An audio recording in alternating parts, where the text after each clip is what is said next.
Hello friends, hope you are doing well wherever you are right now. Good morning, শুভ সকাল।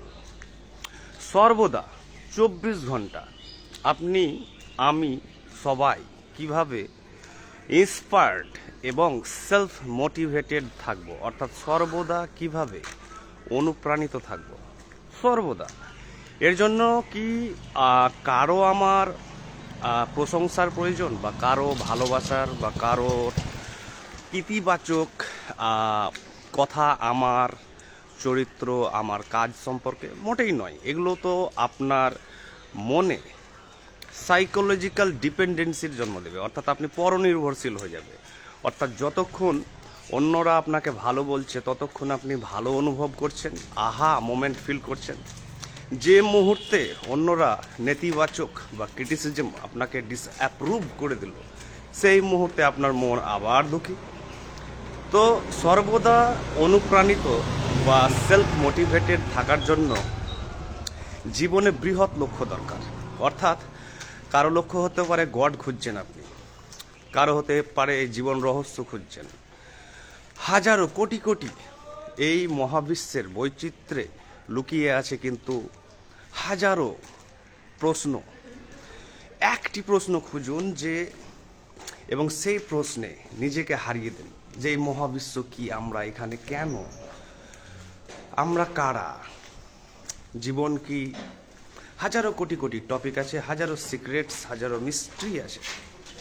তা যখন আপনি বৃহৎ কোনো প্রশ্নের বা কোশ্চেনের জন্ম দেবেন আপনার চেতনায়, তখন আপনি সর্বদা একটি অনুসন্ধানী, কৌতূহলী, আগ্রহী মনের সন্ধান পাবেন, এবং এর ফলে আপনি সর্বদা দেখবেন ইন্সপায়ার্ড থাকবেন এবং মোটিভেটেড থাকবেন। কারণ আপনি এক প্রকার প্রিঅকুপাইড হয়ে যাবেন, অবসেসড হয়ে যাবেন আপনার এক্সিস্টেন্সিয়াল কোশ্চেন নিয়ে। তাই সবচেয়ে উৎকৃষ্ট উপায় হচ্ছে নিজেকে ভালো রাখার এবং সর্বদা ইন্সপায়ার্ড রাখার, সেলফ মোটিভেটেড রাখার উপায় হচ্ছে জীবনের বৃহৎ প্রশ্নের জন্ম দেওয়া।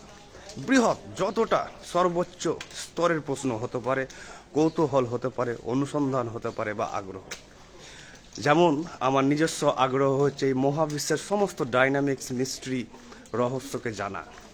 মানবীয় রহস্য থেকে কীট পতঙ্গ, পশু পাখি, পদার্থ, সমস্ত কিছুকে জানতে চাই। এই জানার পেছনে যে আমার বৌদ্ধিক ইনভেস্টমেন্ট, অর্থাৎ সাইকোলজিক্যাল ইনভেস্টমেন্ট, তা আমাকে সর্বদা অনুপ্রাণিত রাখে, সর্বদা প্রিঅকুপাইড রাখে, এবং আমি কখনো খুব হার্ডলি ডিস্ট্র্যাক্টেড বা ডাইভার্টেড হই মানুষের কথার দ্বারা, বা আমি কারো মতামতই প্রত্যাশা করি না। ভালো এবং মন্দ, ইতিবাচক বা নেতিবাচক, আমি কোনো মতামতের অপেক্ষা করি না। কারো ভালোবাসা, কারো স্নেহ, কারো মায়া মমতা, কারো সমর্থন, সাপোর্ট, আমি এগুলোকে ডিসরিগার্ড করি সম্পূর্ণ। কারণ এগুলোর জন্য আমার কাছে টাইম নেই। কারণ আমি আমার জীবনের হারানো ছন্দ খুঁজে পেয়েছি। সেটি হচ্ছে আমার এই দার্শনিক, মনস্তাত্ত্বিক, অতীন্দ্রিয়, আধ্যাত্মিক, সাহিত্যিক যাত্রায়। ভালো থাকবেন, সর্বদা নিজেকে ইন্সপায়ার রাখুন এবং মোটিভেট করে রাখুন। Thank you.